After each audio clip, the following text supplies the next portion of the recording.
La telepantalla recibía y transmitía al mismo tiempo. Era capaz de captar cualquier sonido que hiciera Winston, por encima de un susurro muy bajo.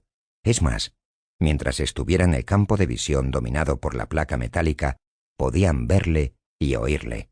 Por supuesto, era imposible saber si te estaban observando o no, en un momento dado. Con qué frecuencia o con qué sistema la policía del pensamiento encendía la placa de cada cual, eran puras conjeturas.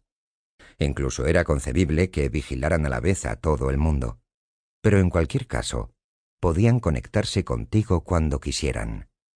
Tenías que vivir, y la costumbre acababa por convertirlo en un instinto, dando por sentado que escuchaban hasta el último sonido que hacías, y que, excepto en la oscuridad, observaban todos tus movimientos.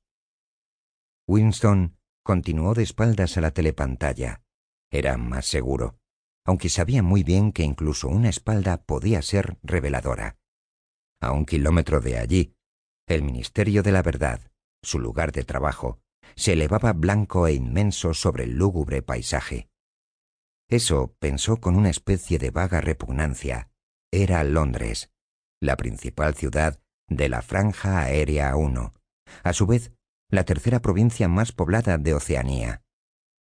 Hurgó en su memoria en busca de algún recuerdo de infancia, que le dijera si Londres había sido siempre así. ¿Había habido siempre esas vistas de casas destartaladas del siglo XIX?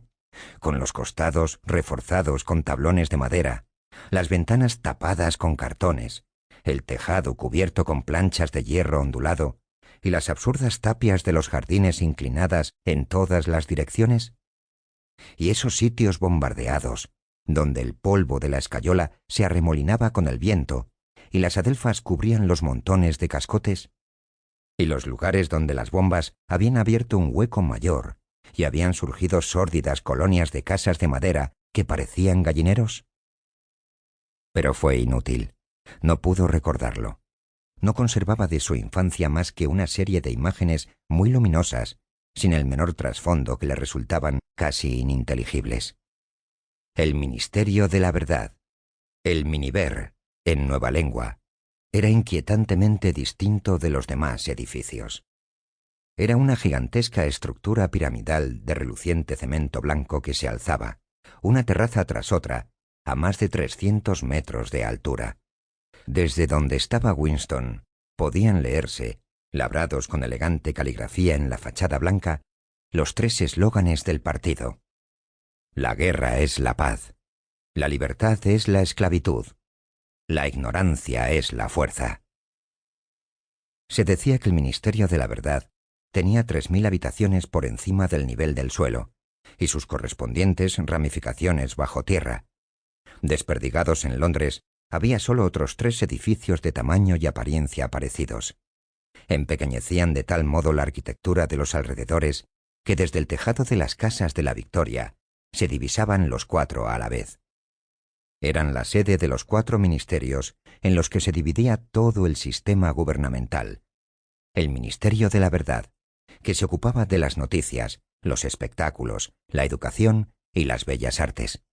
El Ministerio de la Paz, encargado de los asuntos relativos a la guerra. El Ministerio del Amor, que se ocupaba de mantener la ley y el orden. Y el Ministerio de la Abundancia, que era el responsable de los asuntos económicos. Sus nombres en nueva lengua eran Miniver, Minipax, Minimor y Minindancia. El Ministerio del Amor era el más imponente. No tenía una sola ventana. Winston nunca había estado dentro, ni tampoco a medio kilómetro de él. Era imposible entrar allí si no era por algún asunto oficial. Y aún así, había que atravesar un laberinto de alambre de espino, puertas de acero y nidos de ametralladora ocultos.